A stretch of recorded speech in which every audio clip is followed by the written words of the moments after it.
I have to Beth, what is your launch happened or is it happening? hold on one second. Well, Get into all of oh, that. sorry. That's okay. Okay. I just thought I'd ask. I've been out of commission for a week here. You still sound sick, Leslie. No, I'm actually much better. I feel I'm fine. If I cough, it's just, yeah, it's Hi, horrendous. everyone. Welcome, welcome. We are getting started now. This is April Cox from Self Publishing Made Simple, and this is my regular open Q&A where I answer all things self-publishing, and most of the time we can get a great answer and give you the input you need to move forward. This is a free event that I do every Wednesday evening at 8 p.m. Eastern. If you're seeing me here on YouTube and this event is live, and you're interested in dropping in to our Zoom, you can go to aprilcox.com/events, EVENTS, and it will redirect you to the Zoom so that you can participate live. You can also just post your questions here on YouTube, and I'm going to be monitoring and will be happy to answer your questions. So welcome. I have a special guest with me today. We're going to talk a little bit over here, a little bit from Beth. Hold on one second. I'm going to bring you up. And so amazing story that you have with all of your unique beasts. I would love to have you just do a little bit of an introduction of yourself and your stories and how this idea of yours came to be. And let's talk a little bit about your book launch and what's going on with the unique beasts. Well, hey everybody. Hi. Sorry, I feel like I'm always I'm trying to get the energy levels because I'm always trying to bring so much energy because that's what my books are all about. So my name is Beth Davis and I live in North Carolina and I'm originally from the Appalachian Mountains of Virginia. My accent will sneak out on me from time to time. But so a little bit about my book series. This is a newer development for me. I've always been into art and creativity. That's how I grew up. You know, anything creative, I wanted to be a part of it. And art was my main thing. I love to color and draw and use all the colors, as you can see by my little hat here. Um, so when I was young and growing up in the 80s, I won't tell you exactly how old I am. But I always looked for a character that looked and felt like me, that represented who I was. And I was a plus size freckly redhead, and there wasn't a lot of those around at the time. So, you know, it was very Barbie, it was princess, it was the little thin blonde, you know how that goes. And it was the cheerleader, it was the sports person. And here I was, this, you know, a whole other set of person, and, you know, I just sort of had to figure things out, you know, and who I was. And that wasn't always celebrated, especially growing up in a small town. So as I got older and I pursued art because, you know, I wasn't going to let the people get me down. You know, that was always the thing in a small town. They were like, "Oh, honey, that's cute. You know, art is a hobby and that's real cute that you can draw and color and I love that for you, but you have to get a real job." You know. So I said, well, hey, you know, this is who I am. You know, this is who I was meant to be. I feel like there's more to it. And I feel like it's what I need to do. So I just said, you know, watch me, people. That's what I'm going to do. So then I discovered graphic design and I thought, there's the way to do it. You know, I can be creative. I can go into this digital world and I can actually make a career from it. So that's what I did. And so eventually, long story even longer, um, I discovered self-publishing. I don't know where I've been, but I didn't discover it until the past few years. And I thought, hey, this is exactly what I want to do. I want to take my creativity, my storytelling. I love a good storytelling. I don't know if y'all have heard of the Appalachian storytelling. It's a cultural thing, you know. Everybody where I'm from, we're all dramatic and Lord, you ain't gonna believe this, and let me tell you what's going on and such, you know. That's the people I'm from. You know, we're just all dramatic. We use our hands, we're big, we're animated. And so I thought, well, that's a perfect recipe for this message that I want to help other kids or help kids that were like me, that little plus size freckly redhead sitting in the back of the class. I want her to feel seen and heard and represented. I want to give her a little hero. I want to give her what I didn't have growing up, somebody to celebrate who she is and tell her, I see you and you're awesome, exactly the way that you're made. And you need to be proud of yourself. So I said, all right, here we go. I got storytelling, I got art. Now I just need a little to create this world. So I thought, I grew up in the 80s. So I love My Little Pony. I love Care Bears. I love anything with animals. I wanted to be a vet for the longest time. But then my mama said, you know, you don't play with puppies all day. They're actually unwell. And I said, well, I don't want to do that. No, no, ma'am. So I thought, all right, I'm going to create a world of little beasts of all kinds that represent every kid. And I'm going to give every kid their own little hero. So I started with myself. Now, I'd like to introduce you to Lucinda the lion. I don't know if you can see the resemblance. Maybe a little bit. Yeah. So this is my little plus size freckly redhead.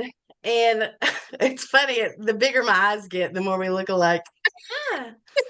Yeah. So I don't know. This is probably backwards. I don't know with the camera. No, it's right. It's forward. Anyway. It looks good. Okay. Okay. So Lucinda the lion. I thought, here's my little redhead. And I'm going to tell this story about this little redheaded lion that grew up in a small town. And nobody knew quite what to think of her because she was a super unique beast.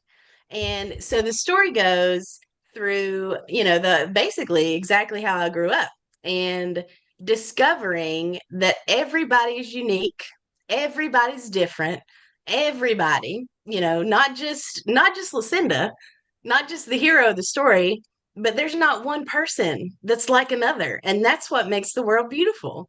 So it's a celebration, and that's why I use all the colors. You know, I have sparkly hats. I go in and do book readings with kids in schools with my little beasts, and I have these little signs with sparkles on them, and it's just to the max. And these kids are like, oh my gosh, what planet did you come from?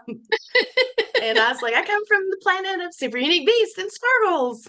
And then I get the kids so excited, and I tell them the whole story, and I'm so animated, and I'm like, what kind of little beast would you be? And they're like, I'd be a T-Rex, or I'd be a snow leopard. And I'm like, that's cool. And we have the biggest time.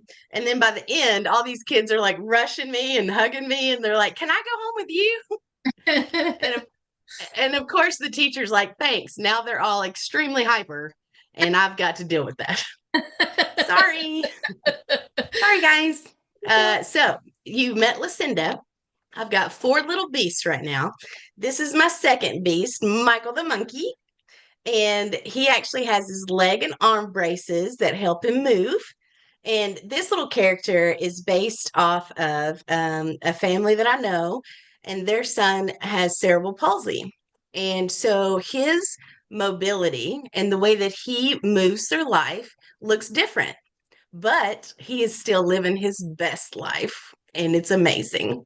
So that's what Michael is, a treasure hunter, and he goes on a big adventure, and it's super exciting. And I'll be quick. I know I'm taking up all the time. Sorry. No. I love this. We want to hear more about the super unique beast. Oh, look at the colors.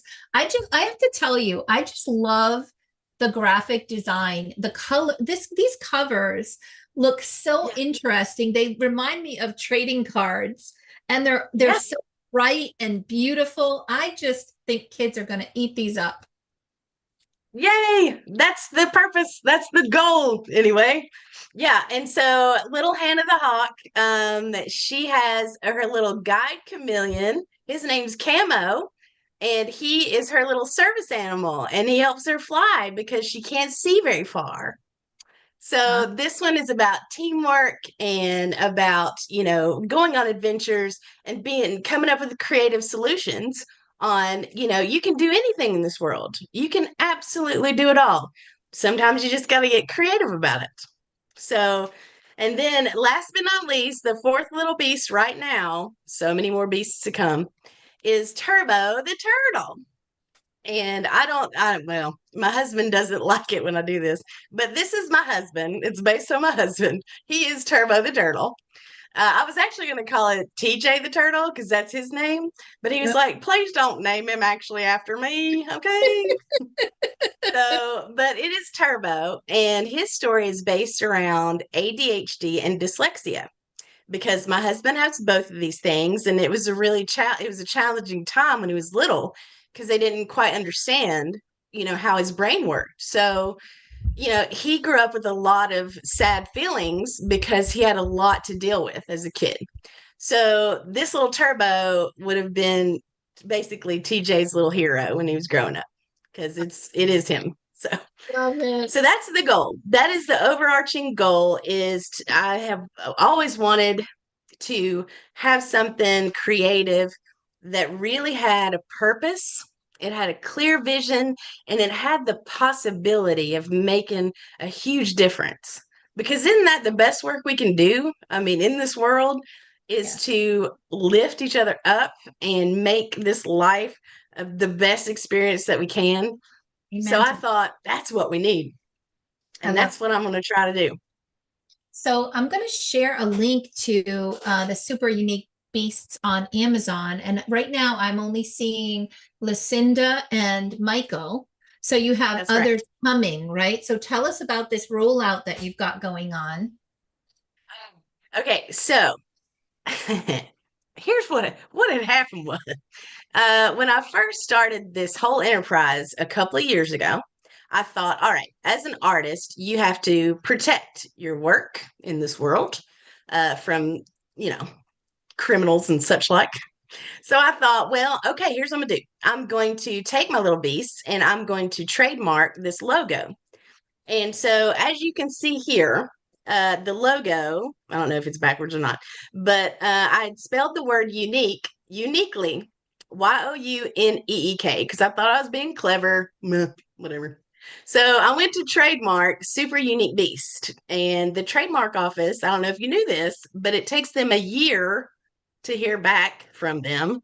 So a year later, I heard back and they said, no, ma'am, you cannot trademark that logo because someone's already trademarked that spelling of unique. And I thought, oh, great. I've already published all my books. So now what do I do?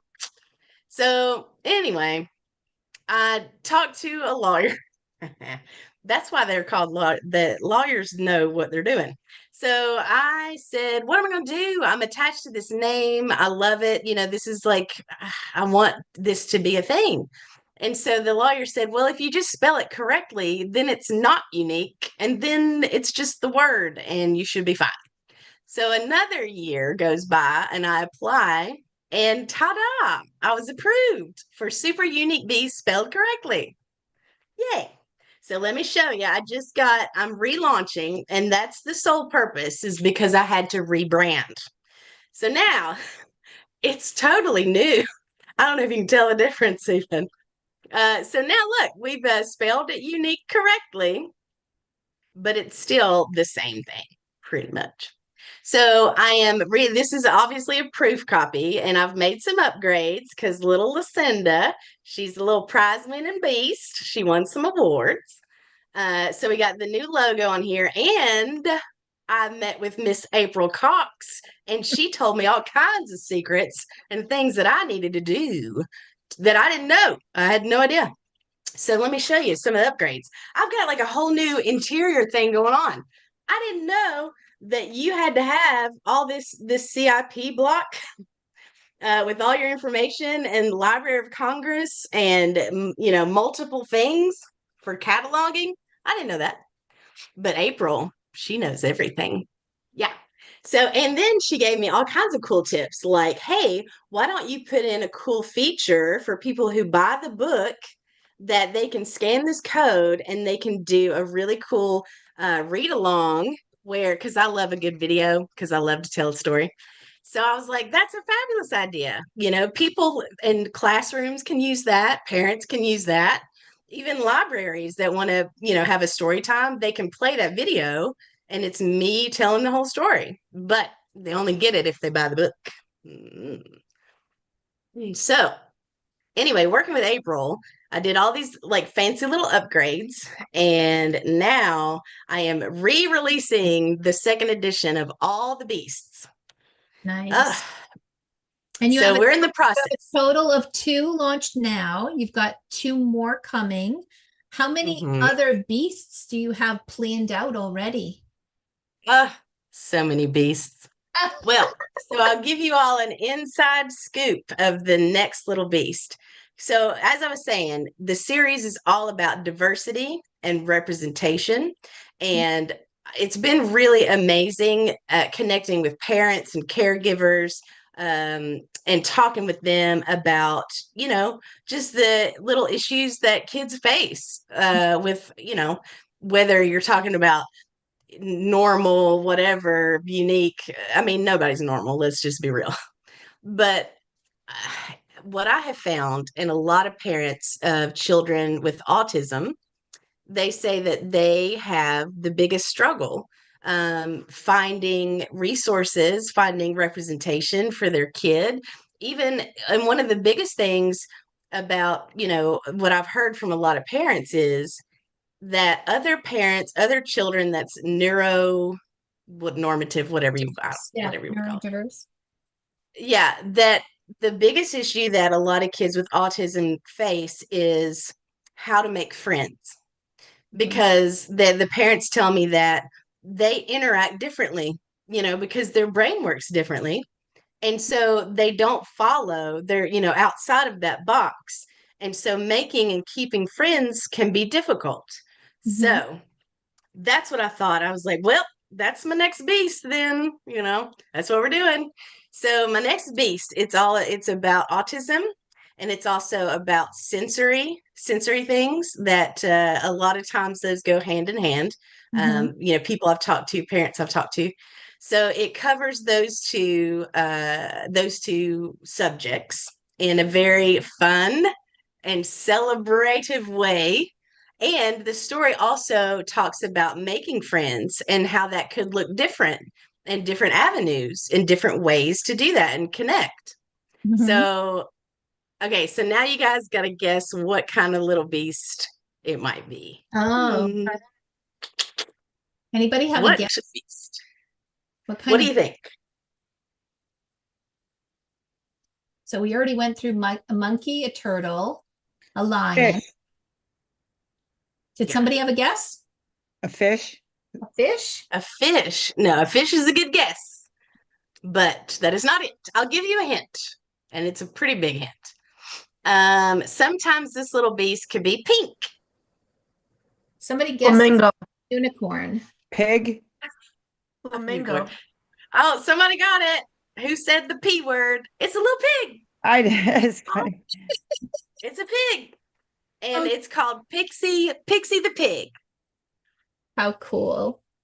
Yeah. And then I got another beast lined up after her, and it's a whole thing. And it goes into dealing with an illness, because a lot of children go through a lot of scary things, and hospitals and that whole process. And I know that there are some books that cover that topic, and I know it's very tricky to cover that topic, but I'm going full steam ahead. I'm got all the kids, every kid that exists with something. I've even got, that's what I like to do, is take a beast that's known for a thing and kind of flip it. So I've got an elephant coming, and that's going to deal with some like hearing things, like auditory stuff. I've got a short giraffe on the docket, a little short giraffe. And I mean, just everything. I've got peanut allergies. I'm coming out with a beast for that. I even talked to a lady tonight, and she was like, you should have you should have a beast that has to be gluten free. Oh, I was like, a gluten free beast, of course. Let's do it. I love that you're taking advice and recommendations from parents and teachers and other fans. So tell us more about how we can support you in these efforts for the rollout of this new series or the updated series. Yeah, the second edition. Second Yeah, edition. I'm telling everybody. Improved. I'm sorry, what? The new and improved version. Yeah, the Beast 2.0. Yes. Yeah, I love that. I love that. Well, a lot of what I'm doing, because I'm really trying to focus on the launch itself, because I did not understand, that there are certain tricks to the trade, as they say. And I didn't know that. I didn't know that. And when I first, because in my mind, I was being, trying to be logical the first time around. And I thought, well, until I have a product that's out there for people and available for people to get, then what's the point of talking about it? Like, I need it to be there and then talk about it. But then I realized it's actually the opposite of that. You have to start talking about it, getting people interested, getting people aware of what you're doing, and get people to understand what's behind the story, the why you're doing it. And why is this a good part of why do I want this in my life? What stories are you telling? And people want to get to know who you are as a person. Like, if I'm going to allow a story that you wrote into my child's life, then I need to know you. Who are you? I'm going to let you into my world. So that's all important. And so I've been trying really hard to be on social media, Facebook, Instagram. I'm trying to do all the things. I'm even trying to, TikTok. Ugh, woof. That's that's a handful. So I'm trying to get what they say is brand awareness. I'm trying to get out there. I'm trying to get people to just hear about what I'm doing. And so interaction on social media, having people that are just like, because I can spend a couple of hours putting a fun video together with little graphics and all the little things. And I'm like, okay, I'm put it out on Facebook.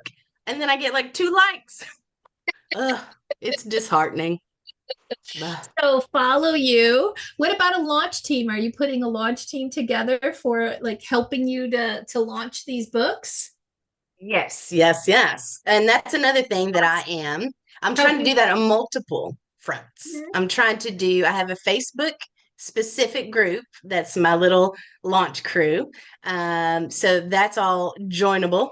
And then I'm trying to grow my email list because I've realized that's a thing that's important. And so if you want to, I'm just telling you to do all things, join my Facebook group, get on my reader list, and la la la. But the cool thing is, and especially on Amazon, I'm trying real hard to get traction on Amazon because that's my main platform for all my books.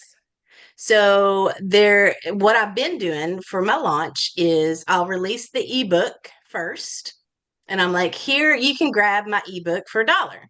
Yay, a pre-order. And it's $1. It's basically, I'm just asking you for $1. And so that's important because you get legitimate purchases that are $1. And then once people are able to download it, read it, love it, embrace it, and then getting the reviews, that's the next step. So That's hard and so important. I don't think people realize how very important it is for an author, especially an independent author, to get reviews and get that the additional words of encouragement that come with posting reviews for authors.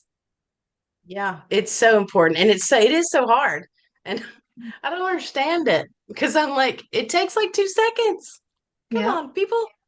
Yeah. Because I'm the same way. If I see a product, say I'm looking for a new pen, whatever, and I look for pens on Amazon. So I'm looking for a pen, and here's one with 5 reviews, but here's one with like 419 reviews, and it's all great.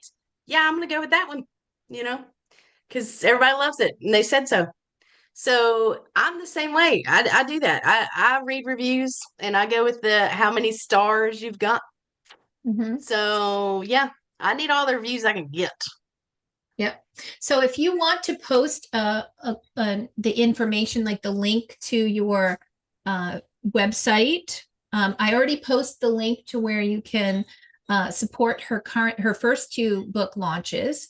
And then what was the other thing? Oh, social media. If you want to post anything there, I'm happy to copy the links over to the YouTube as well, so that people that Awesome. catch us live after will be able to do that as well.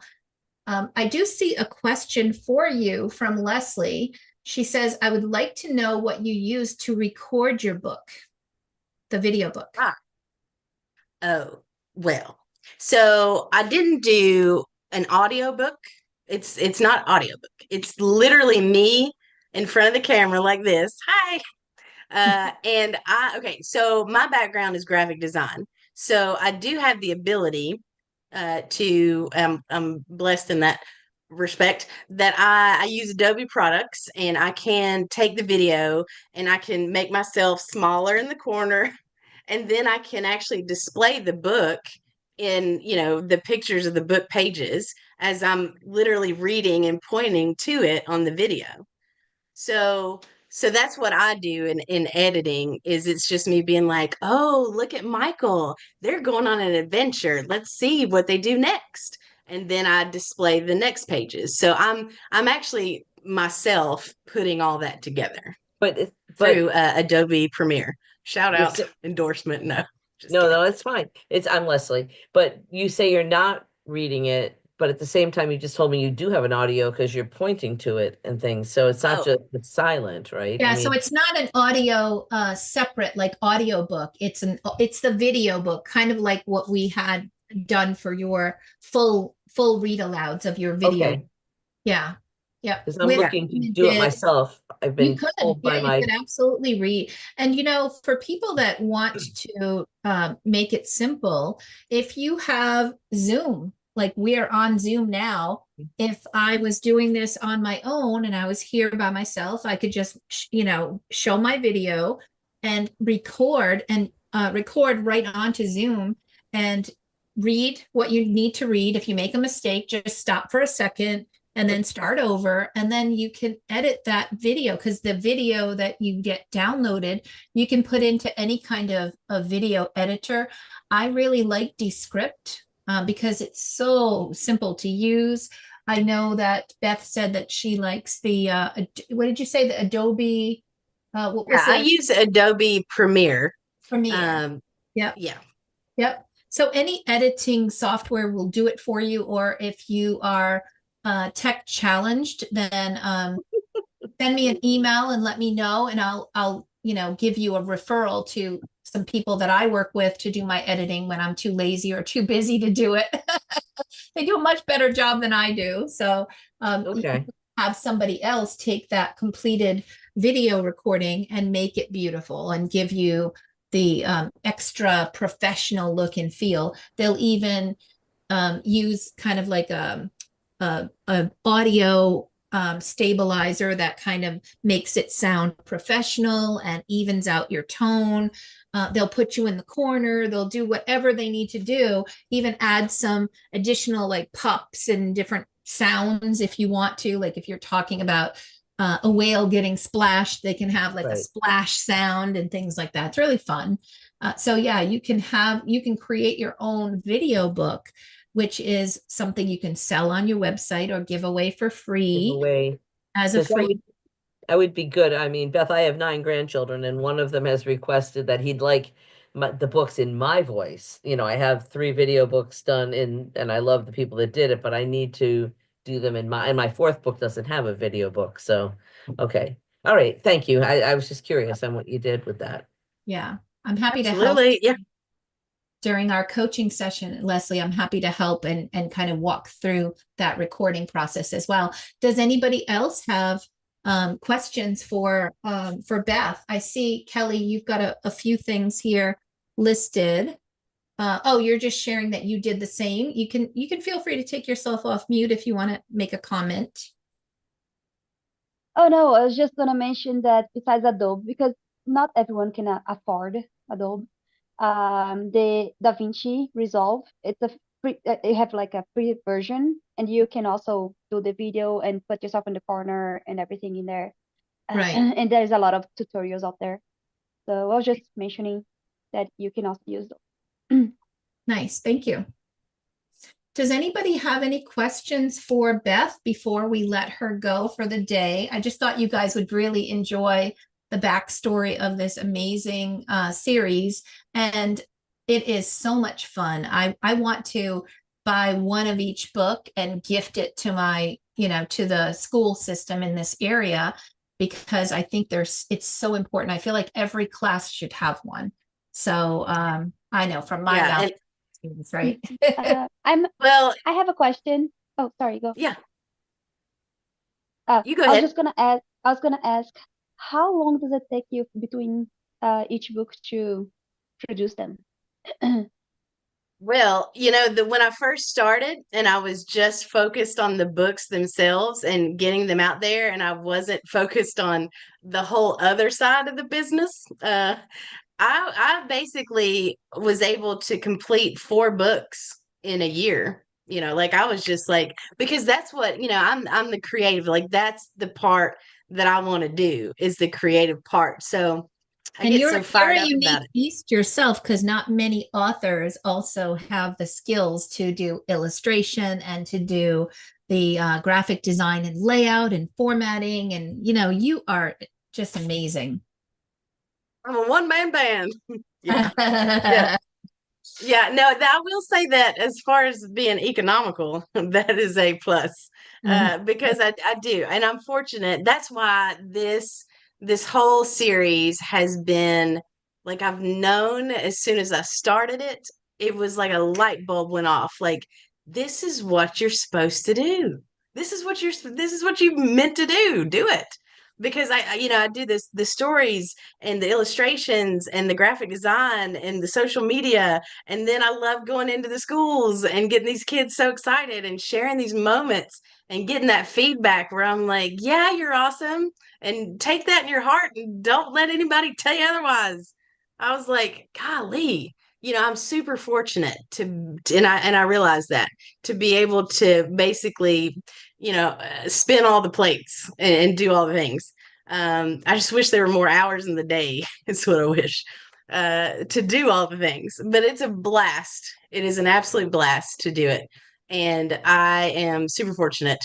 And well, I will say, to April's point, that I have found probably the most support that I've gotten is from educators. It's from people and teachers, educators, caregivers, even counselors that see the message and they understand the value, because they're working with children every day and they see that that is important. It's an important message. And I've developed, with April's help, she's given me all kinds of fun ideas to get me spinning on stuff. And so I've created resources specifically for teachers and for educators. I've got now on my website, I've got a reader, like a companion guide that gives them questions that they can ask before, which are super cool. Like, what do you think the book's about by the cover? And it asks them, like, because what I realize now, by talking with people and especially teachers, these are social emotional learning books, which it's a whole thing. It's SEL, and that's really important in the school system. And so I have resources with every book. I have coloring and activity books that they can give out. I've even developed little cute certificates that they can give out as awards for the children, for like friendship and teamwork and like super unique beast of the week. So it's like I'm creating this whole kind of package around the beasts, because I want it to be an experience. I want it to be something that just saturates everything. Going for the gold, baby. Absolutely love it. Go ahead, Leslie. Leslie, I see your hand is up. I just wanted to say I love it. I'm a retired teacher. I taught second, third, and fifth grade, and what you're doing is something we need so much for kids. And having 4 kids of my own and now 9 grandkids, but from teaching and seeing, and even my grandkids, all the stuff they've gone through, keep doing it. Keep doing it, Beth, because what you're doing is fabulous. And I just encourage you to keep going. Nice. Thank you. I appreciate that. That means a lot. that fills up my bucket. So Yeah. thank you for saying that. And thank you so much for joining me today during the session. I really appreciate you sharing your story and encouragement for others. And if you want to support Beth, there are links here that you can follow up with. Join her launch team. I think it would be an amazing opportunity. You can count me in, Beth, because I love what you're doing. Well, I love what you're doing, Miss April Cox, because you've helped me out so much. So 5-star review. Good, good, good. I love it. So we're going to let you, I'm going to take you off of Spotlight, but you're welcome to hang out with us. I'll be here and I'm going to open up for others. Oops, remove Spotlight. I didn't mean to turn off your video. I keep doing that every time. So does anybody, I'm just going to open it up for any questions you have about self-publishing, whether it's to me or to Beth, you can feel free to post your question and let me help you walk through, and hopefully I have an answer that will provide you with some next steps. Anyone have anything you want to share? Questions, good things? Tell me what's good, what's going on. Go ahead, Leslie. Just, I know you and I have gone back and forth, and I'm curious for other people out there that have published books, because my newest one is coming out with the Sea Glass Kids and with the ocean. And I'm creating the activity sheets and the coloring book, and to Beth's point, you know, as far as going into schools and having the before and after, or teachers just doing it. Right. Are people doing it and giving out those activity sheets? You know, once my idea is once the book is bought, they can have the activity sheets. It'll be part of it. But then there's also that freebie thing going around of what do I do for a freebie? And I'm just wondering what other people have done, if they've done this type of thing, whether they give it for free or if, I don't know. I'm just curious. So there are, you know, I think having teacher resources, parent guide, teacher guide, whatever, educational resources, I think it's wonderful because it makes your book more attractive for those who are going to be, you know, looking to bring it in to an educational or homeschooling, or, you know, for the parents themselves to have that extended materials or discussion topics, whatever. So it's kind of that beyond the book experience when you create those kind of things. And I love that. There's also, so that is something I think that I do usually create for every one of my books. But then there's something, you know, that you need to consider about a lead magnet. So a lead magnet, I love the idea of putting out a, you know, like at the beginning of the book saying, hey, read along with me. You can download the digital video book. So they're opening the book, right? And they have the ability to get that as a freebie for themselves, but they're going to your website. They have to put in their, you know, where do I send this? And, you know, they have to check off that they're okay with getting additional follow-up. And then that's going to, so you're collecting and growing an email address, an email list. And in that way, think about everything that Beth shared today with the unique beasts, right? So people that sign up and download one of hers, there's a whole series of things that she's sharing. If they, you know, share the core values that she is sharing and they love her unique beasts, she has a whole opportunity to then turn that into a very critical place to get sales for very little money, right? Because it's all free other than creating your lead magnet and letting people know that it exists.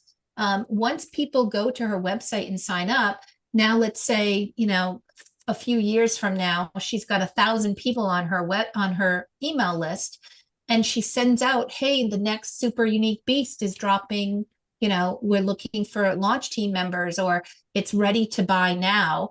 She'll have a good number of those people that she's been creating this relationship with to then go in and purchase her books. So before long, it's not like you're launching to crickets. You have a community that you're building. You have, you know, the ability to then move forward. So I do like having free resources like the parent teacher guide stuff, but also making sure you have something that's going to drive people to your website and be valuable enough that they're willing to part with their email address for it.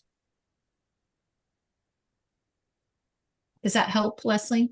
It does. I think part of why, I immediately asked how she did her books, because I decided I didn't want to put that money into having the video book done, even though they were done so well. But I'm close to my launch, so maybe I have to push it back a week or two. I don't know, because I just want to have something for that lead magnet to give to people. And if I give the activity books and all of that, once they buy the book, that's great. But to get them there, I'm just trying to figure out what to use and how fast I can put something together, I guess. Yeah, so the lead magnets. So don't forget that lead magnets can be something that people go to your website from inside the book where they've already purchased the book, right? And so that it's still a lead magnet if they see something and they go, oh, I want to go download that video book. So it still takes them to your website. So your Facebook pixel is kind of tallying who they are, and you can always retarget them if you want to run ads to them. But above and beyond that, if you have like a landing page that says, here's this great resource, where should we send it? And it collects an email address and a name, then that's all you really need to be able to then, move forward. But you're doing both. You're giving free things, but you're also building your email list. Yep. And you can still on social media, you can say, we've got this great resource, maybe even show like a small portion of it. Grab the whole, here's the book trailer. If you want to download the free video book, you can go here, and it still sends them to your website to collect. So you can use it from your website, from social media posts, from Facebook groups. You can really, do double duty with these things, and any place that your target audience resides. Say you share your audience with a podcast host, right? Their children's book podcast. You go on, they interview you, and you can say, hey, I have a freebie. Can I offer my freebie? And then they hear about it, they go to your website and they give you their email address, right? So anytime you can talk about your lead magnets and let people know and build awareness about it, that's fantastic. Any way you can. I even took postcards and put, my lead magnet there on one side with my cover and a QR code. And on the other side, I did a children's coloring page on a nice 6x9 or 5x7 postcard. So the kids could color, and then they turn it over. It's like, oh, there's a lead magnet. It's a free ebook or a free video book that I can download for my child. So they've already colored these gorgeous little characters, and now they get to download this free digital video book. So it sounds like a great opportunity. And it's just another way. Like I would leave a stack of these postcards at the post office, maybe where the free papers are in my local, general store. I even had one of my friends who had a takeout. They did takeout for a specific restaurant, and he got permission from the owner of the restaurant to like throw my little postcards in as free gifts into the takeout bags. So it's just like wherever you can do it. I had one author said they created a placemat that was paper. They had them printed at the printer, and they went to different restaurants in their basic vicinity and said, hey, can I give you these? And when kids come and you're giving them, color, things to color, this placemat can be colored, but it also has a QR code that lets them download your freebie. So it's kind of cool. Different, anything, think outside the box, and continue to have something like that available. Okay. Awesome. Go ahead, Pat. You have a question? Not so much a question, but a comment, and maybe I'm just going to play the devil's advocate here. Okay. The only freebie that I have is a coloring page on my website. Mhm. But I guess my comment is, you create the coloring books, you create the activity books to go along with your book, which I don't have with mine. Mhm. do they sell? I mean, part of being an author is you do want to make money. Right. You don't want to throw money to the wind. Mhm. I guess what I'm saying is it profitable to do a coloring book and or an activity book to sell Right. along with your So I will say that they don't sell well on Amazon, although there are some that do sell well on Amazon, but mine typically didn't because I was an unknown author and didn't have like my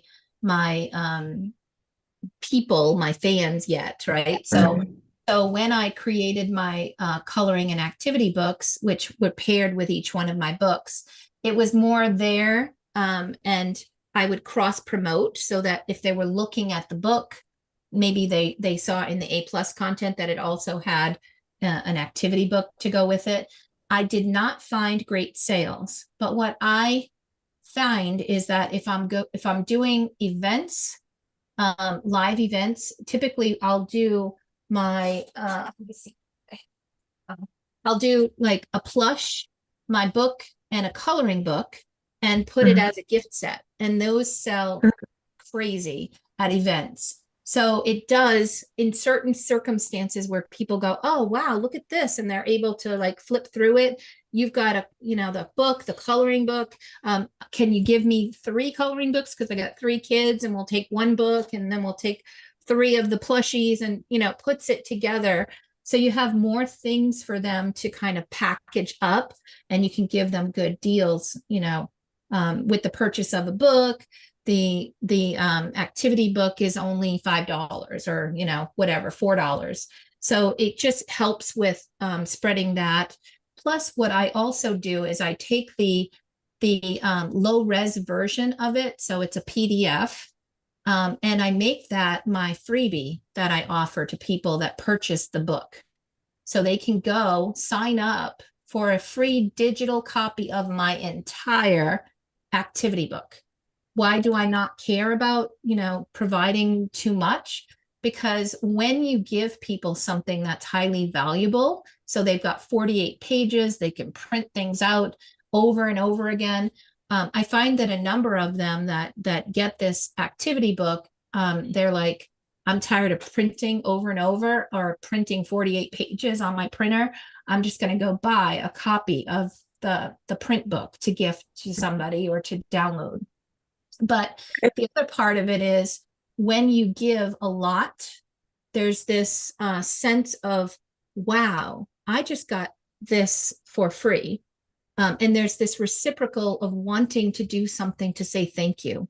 And that could mean maybe it's going to nudge them to write a review or to tell somebody else about this great book that they just read. So I like that. And I always love to, over deliver anyway. So that's typically what I do. I don't say it's right for everybody, but for me, I'd rather give more and have that opportunity than to not give enough and not make it not valuable enough to really make a difference or an impression. Thank you. You're welcome. What does everybody else use for a lead magnet? Anybody else want to share what you've put together?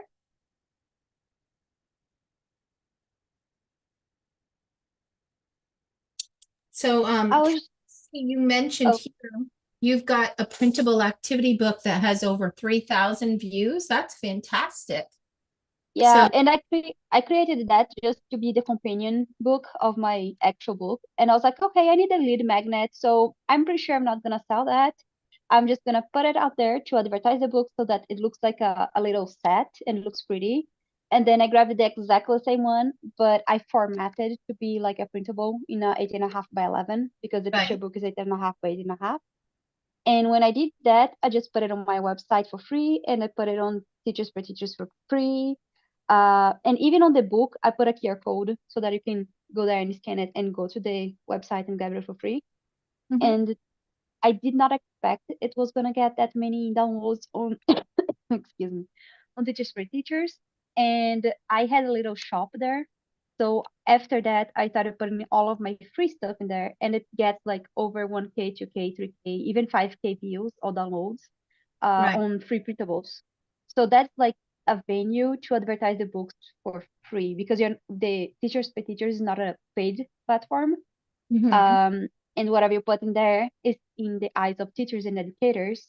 So you can be lucky and just get someone, oh yeah, this printable is pretty good. And then you Mhm. just grab it. I did like a family unit. So like one of my books is Operation Nana. It's about loving someone as if they are blood related when they are not. And then I made an entire like family unit for free on Teachers Pay Teachers and on my website, which they can use it with the book or not. But I noticed that when I put that in there, my book sales went up. So Wow. it is, yeah, it is like a good venue to have an advertising option. That's great. And Excuse me. I like that you mentioned Teachers Pay Teachers, because even if you're not a teacher, you can still create a Teachers Pay Teacher account. You can upload things for free or for a slight charge. And it's a storefront that is going to attract teachers. So I see your hand up, Leslie. Did you have a comment or question about this? Yeah, I had directly went to Kelly, but I used to be a teacher and I had the teacher pay teacher and I finally just let it go. Mhm. But I guess I can redo it. She thinks I could probably go back to my old one. But I guess my question for Kelly is, putting the free downloads there, do you have something on it that drives them to your book? I mean, what do you have so they would actually go, hopefully, to buy your book? Do you have a QR code on them, or I'm just wondering on how? Yeah, so it depends on the printable itself. So I did lots of them. I used to do lots of works for authors. So there's a bunch of character lessons that we get like 8 to 10 authors, and we do like each mini lesson. And at the end of the mini lessons, which is like an 8 or 9 week lessons, we have a list of all of the authors' websites with QR codes. I have printable coloring pages that have only websites, or printable coloring pages that only have QR codes. I have the full activity book that had a QR code in each of the pages. I even did like a little thing that didn't have anything to do with my book. So at the beginning of the year, I think it's 2022, I did a little pack that it's like the readers of today will be the leaders of tomorrow, or something like that. And it has like a reading track and cute activities or cute themes for the kids to read over the summer or whatever. So it has a bunch of these random activities. And at the end, I grabbed a couple of authors that had themed books towards the themes that I chose. And I said, oh, for the themes, for the scavenging hunts, you can check those books out. And then I put their website in there and the QR code and so on. So you can play around and see whatever gets traction. I believe QR codes are always helpful, but I like having short links in there. So if you have a bit.ly link, it helps a lot too. Right. All right. Thank you for the weighing in there. Appreciate that. All right. Anyone else? I'm going to be wrapping up in just a couple of minutes with the 8 o'clock live with my YouTube folks. So I will log out of that in just one moment. And then for those of you that are part of my mastermind or just want to continue hanging out with me, we can get into some more advanced topics, because from 9 to 10, I have open office hours for the mastermind group. And if you are already here and you want to hang with me, then you can absolutely stay and we can dig into some additional things. Things that a number of people will utilize this time for are things like, oh, I'm having trouble with my Amazon ads, or I'm having, I need to look at the keywords or category, or there's something, more advanced that you need help with. So this open Q&A that I do on Wednesdays from 8 to 9 is really for newbies.